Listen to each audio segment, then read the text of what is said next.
नमस्कार, आप देख रहे हैं खबर 1 मिनट और मैं हूं आपके साथ वैभा उपाध्याय। 60 सेकंड में देखिए खबरों का विश्लेषण तह तक। महाराष्ट्र के पुणे के यरवड़ा में बंद पड़े IL&FS कंपनी के डंपिंग सेंटर में लगी आग पर दमकल की टीम ने काबू पा लिया है। आग गुरुवार की शाम ही लगी थी। बोधगया डोभी मुख्य सड़क के जिंदापुर गांव के पास स्थित इस प्लांट में अचानक लगी आग से अफरा तफरी मच गई थी। 2 घंटे तक उठी आग की लपटों के चलते लाखों की संपत्ति स्वाहा हो गई। आग और काले धुएं का गुबार 5 किलोमीटर दूर से ग्रामीणों को नजर आ रहा था। कंपनी के स्टाफ की सूचना पर फायर ब्रिगेड की टीम ने आग पर काबू पाया। स्थानीय लोगों की माने तो डंपिंग में रखे बड़े बड़े कई टैंकर में डीजल या दूसरी कोई ज्वलनशील पदार्थ रखी गई थी, जिसे गैस कटर से काटा जा रहा था और इसी दौरान आग लग गई। देखते ही देखते सैकड़ों लीटर तेल जमीन में फैल गया और फिर आग फैलती ही चली गई। बता दें कि NH-83 पर डोभी से गया और गया से पटना तक बन रहे 4 लेन का काम इसी कंपनी की ओर से किया जा रहा है।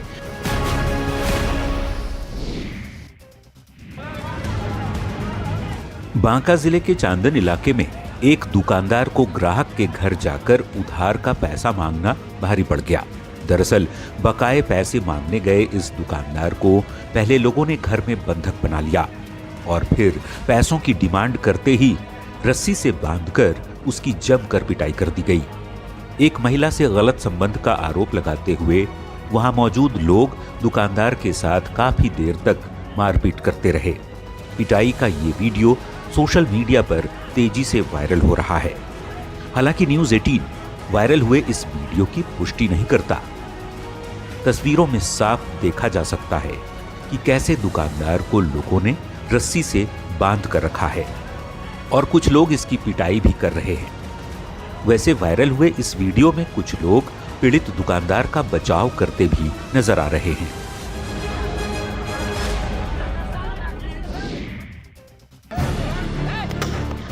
खगड़िया में दबंगों के दबंगई की तस्वीर सामने आई है। वायरल वीडियो से पुलिस की कार्यशैली पर सवाल भी उठ रहे हैं।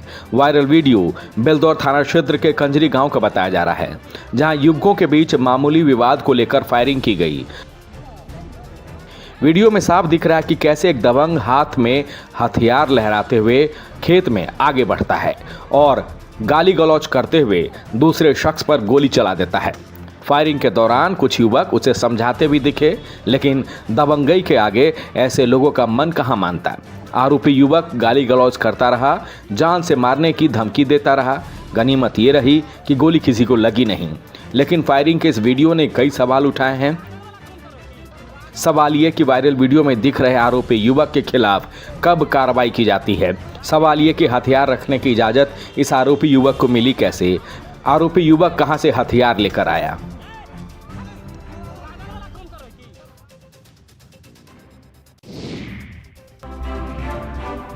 राजधानी पटना में भारत के प्रथम प्रधानमंत्री पंडित जवाहरलाल नेहरू की प्रतिमा अब बहुत जल्द बेली रोड यानी जवाहरलाल नेहरू मार्ग पर नजर आएगी, क्योंकि पटना जंक्शन गोलंबर से प्रतिमा हटाने के प्रस्ताव पर सहमति मिल गई है। भवन निर्माण विभाग के प्रस्ताव पर मुख्य सचिव की अध्यक्षता वाली कमेटी ने इस पर सहमति दे दी है और इसके साथ ही पंडित नेहरू जी की प्रतिमा अब पटना जंक्शन गोलंबर से हटा दी जाएगी।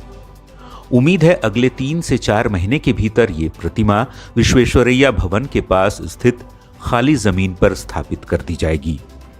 दरअसल पटना जंक्शन के गोलंबर के पास मेट्रो इंटर एक्सचेंज बनाया जाना है, जिसे कॉरिडोर 1 और कॉरिडोर 2 मेट्रो रेलवे स्टेशन के नाम से जाना जाएगा और इसके लिए पहले से मौजूद इस प्रतिमा को हटाने का विकल्प ही प्रशासन के पास बचा था।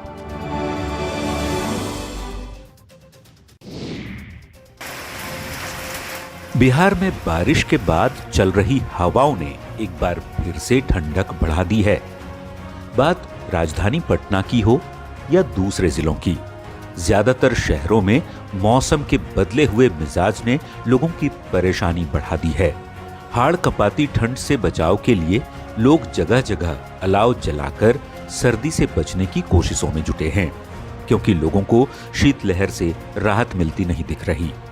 ज्यादातर लोग घरों से निकलने तक से परहेज कर रहे हैं, जबकि कुछ इलाकों में तो शीतलहरी के बीच बारिश भी हो रही है। सीमांचल के कुछ जिलों में बीती रात रुक रुक कर हुई बारिश ने लोगों की परेशानी बेहद बढ़ा दी है। कई जिलों में आसमान पर बादल छाए हुए हैं। मौसम विभाग की माने तो राज्य के अधिकांश हिस्सों में बारिश की संभावना है, लेकिन न्यूनतम तापमान में गिरावट दर्ज नहीं होगी।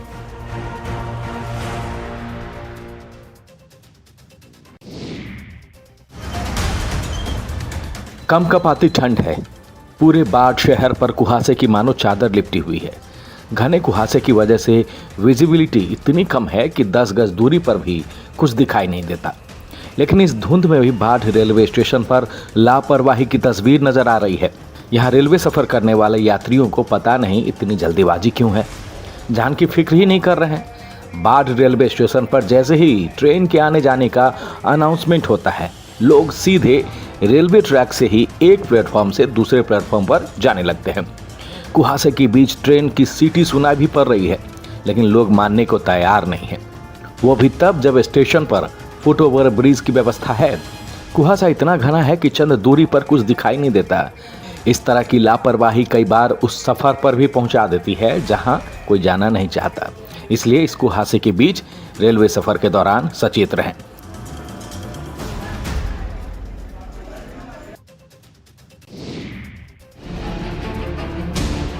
बक्सर जिले के टमाटर उत्पादक किसान बेहद चिंतित हैं, क्योंकि टमाटर की खेती तो अच्छी हुई है, लेकिन इसी पैदावार ने इनके माथे पर चिंता की लकीरें खींच दी हैं।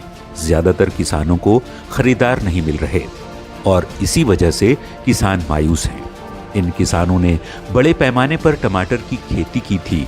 उम्मीद थी कि आमदनी भी ज्यादा होगी, लेकिन भंडारण की सुविधा सरकार की ओर से नहीं मिलने से इनके अरमानों पर ही पानी फिर गया। वैसे किसान जिन्होंने पैसे कर्ज लेकर खेती की थी, उनके लिए परेशानी ज्यादा बढ़ गई है।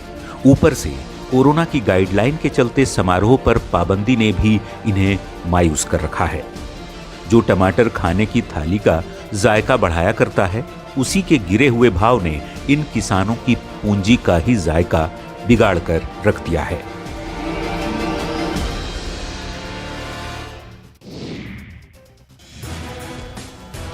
जमुई जिले को बने हुए 3 दशक से ज्यादा का समय बीत गया, लेकिन जिला मुख्यालय वाले शहर को अभी तक स्थायी सब्जी मंडी नसीब नहीं हो पाई। इसके चलते आज भी शहर के खैरा मोड़ के पास ही बीच सड़क पर सब्जी मंडी लगा करती है, जहां इलाके के आसपास के किसान और दुकानदार पहुंचते हैं सब्जी बेचने। स्थानीय किसानों की पीड़ा यह है कि समय रहते इन्हें यदि स्थानीय सब्जी मंडी मिल जाती तो इन्हें आर्थिक नुकसान नहीं पहुंचता। सरकार दावा करती है कि किसानों की आय दोगुनी करने के लिए दिन रात प्लानिंग जारी है, लेकिन जमुई के सब्जी उत्पादक किसानों की समस्या देखकर लगता नहीं कि वास्तव में कुछ हो भी रहा है। एक तो सड़क पर लगने वाली मंडी से जहां आए दिन जाम की स्थिति रहती है, तो वहीं स्थायी सब्जी मंडी नहीं रहने से किसानों को औने पौने दाम पर ही उत्पाद बेचने पड़ रहे हैं।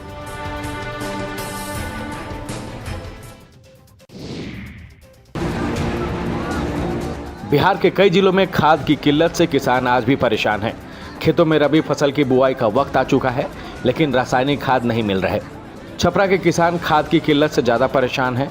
बाजारों से विभिन्न रासायनिक खाद गायब हैं। किसानों की खाद के लिए मारामारी से तो यही लगता है कि खाद किल्लत कम होने की बजाय छपरा में बढ़ती ही जा रही है।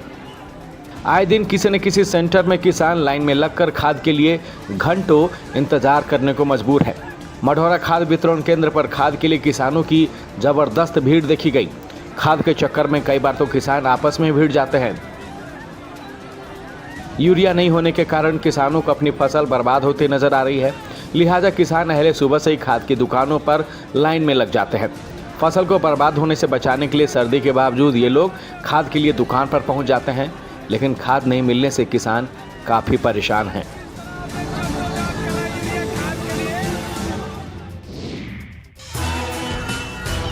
मुजफ्फरपुर में काम और काम के बदले भुगतान की मांगों को लेकर मनरेगा के कर्मियों ने अपनी आवाज बुलंद की। माथे पर पतीला और कढ़ाई जैसे कई बर्तनों को लेकर महिला मजदूरों ने जोरदार प्रदर्शन किया।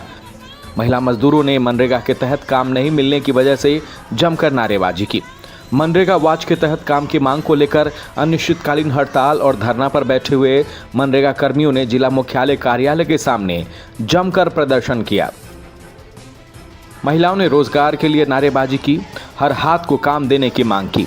मनरेगा कर्मी ने बताया कि सरकार इनकी मांगों को सुन नहीं रही है और कई सालों से भुगतान नहीं किया गया है, जिससे इनके सामने अब भूखमरी आ गई है।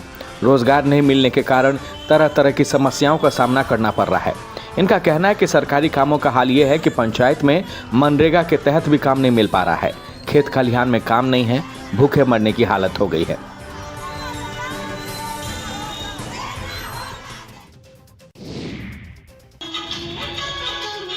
छब्बीस जनवरी यानी गणतंत्र दिवस का दिन, गण नाच रहे हैं और तंत्र सो रही है। अस्पताल के कर्मचारियों का ये हाल तब है जब किशनगंज में स्वास्थ्य व्यवस्था को लेकर कई बार सवाल उठे हैं। सवालों का जवाब कई मायनों में डांस का ये वायरल वीडियो हो सकता है। अब देखिए, कुचाधामन का ये CHC है, जहां मरीजों के इलाज के लिए स्वास्थ्य कर्मियों को मुस्तैद होना चाहिए, वहां ये मस्ती में डूबे नजर आ रहे हैं। सोशल मीडिया पर वायरल यह वीडियो 26 जनवरी की बताई जा रही है। वीडियो में स्वास्थ्यकर्मी डांस करने में मग्न है। डांस करते करते ये स्वास्थ्यकर्मी ये भी भूल गए कि सामने महिला स्वास्थ्यकर्मी हैं। डांस के लिए उन्हें भी साथ खींच लेते हैं। महिला स्वास्थ्यकर्मी भी डांस की इस महफिल में पहुंचकर खुद को डांस करने से रोक नहीं पाती। स्वतंत्र है कोई भी डांस करने के लिए, लेकिन जगह का महत्व समझना होगा कि यहाँ आपकी ड्यूटी है, मरीजों की देखभाल करनी है।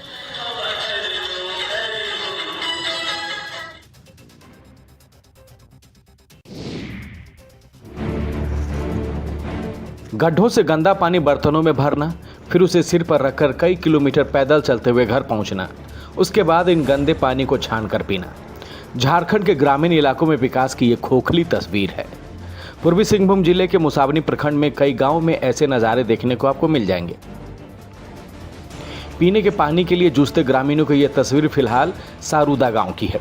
जिस उम्मीद के साथ बिहार से अलग होकर 21 साल पहले विकसित झारखंड का सपना देखा गया था, वहां आज भी लोगों को पीने का पानी नसीब नहीं। गांव में ना तो चापाकल है और ना ही कोई जल मीनार। बदहाली जब ऐसी हो तो ग्रामीण मजबूर होकर गड्ढे के पानी से अपनी प्यास बुझाते हैं।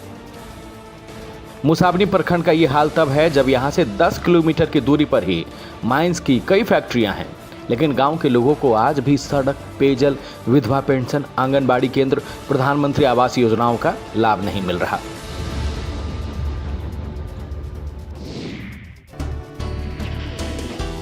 कल तक जिस दियारा की पहचान शराब तस्करों के ठिकाने के लिए होती रही है, अब वहां हरी सब्जियां नजर आ रही है।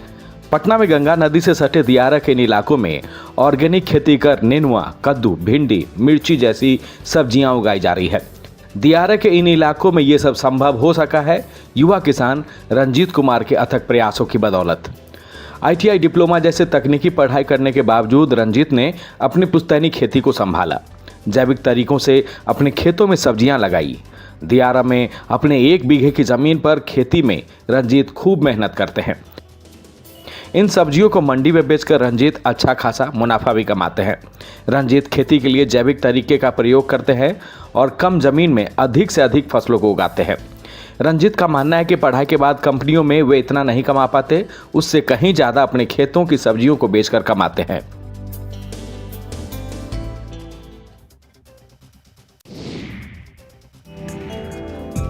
बड़े बड़े ताड़ के पेड़ों को देख चौंकिएगा मत कि ये केरल गोवा का नज़ारा है।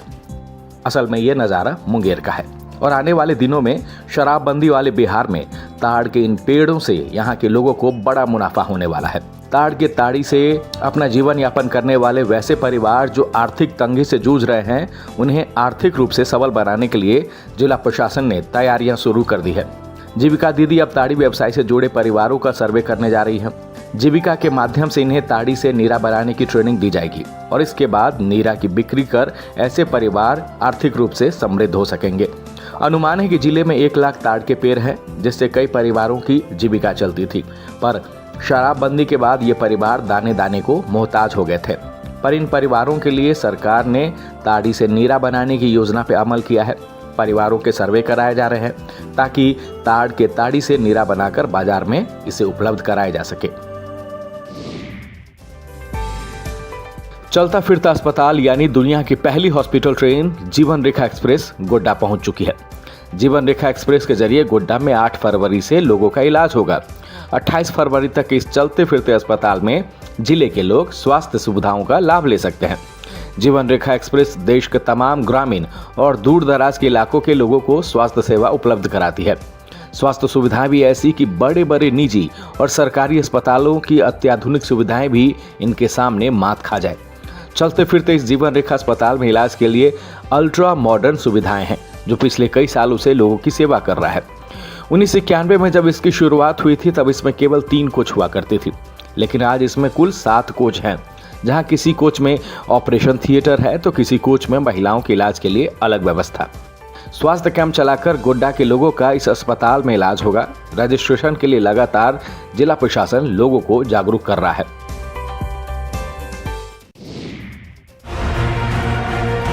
सहरसा खगड़िया जिला के सीमा पर तटबंध के पास बसे लोगों की दिक्कतें अब दूर होने वाली है। पुल की बाट जो रहे यहाँ के लोगों की मुश्किलें अब खत्म होने वाली है। दरअसल राजनपुर घोकसम घाट पर बने चचरी पुल का निरीक्षण करने जिले के डीएम खुद वहां पहुंचे। डीएम आनंद शर्मा अपनी पूरी टीम के साथ इस दुर्गम इलाके में पैदल पहुंचे, घाट पर बने चचरी पुल का निरीक्षण किया और कोसी नदी पर पीपा पुल निर्माण को लेकर संभावनाओं पर गौर किया। डीएम ने निरीक्षण के दौरान ये माना कि यहाँ एक बड़ी आबादी जो तटबंध के पास बसी हुई है, उनके आवागमन का एकमात्र साधन यही चचरी पुल है। डीएम ने यहाँ निरीक्षण के बाद ये कहा कि रिपोर्ट तैयार कर विभाग को जल्द इसे भेजा जाएगा ताकि यहाँ जल्द से जल्द पीपा पुल का निर्माण हो सके। अगर यहाँ पीपा पुल का निर्माण होगा तो सहरसा, खगड़िया और दरभंगा का बाजार एक आपस में जुड़ जाएगा। जिलाधिकारी के निरीक्षण से इलाके में पीपा पुल निर्माण की उम्मीदें जगी है। सिमडेगा में जिस बांस की शिल्प कला को कोई पूछने वाला नहीं था, अब उसे पहचान मिलने वाली है। आदिवासी बहुल इस इलाके में अब बांस के कारीगरों की तकदीर बदलने वाली है। इनके हुनर को आगे बढ़ाने के लिए जिला प्रशासन ने मदद का हाथ बढ़ाया है, यानी आजीविका और कलात्मकता के इस संगम को बड़ा मंच मिलेगा। जिले के इस कलाकृति को दूर दूर तक पहचान मिलेगी। जिले के डीसी ने खुद इनके हुनर को देखा है, पहचाना है और भरोसा दिलाया है कि आजीविका के लिए बनाई जा रही बांस की इस कलाकृति को बाजार दिलाएंगे। अब डीसी की इस पहल से इनके दिन बहुरेंगे। दरअसल जिले की एक बड़ी आबादी प्राकृतिक संसाधनों पर निर्भर होती है।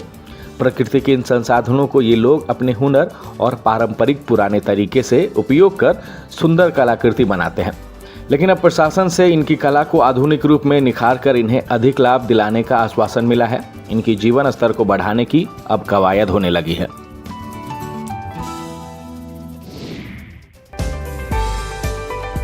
हिमाचल प्रदेश की पर्यटन नगरी मनाली इन दिनों किसी जन्नत से कम नहीं नजर आ रही।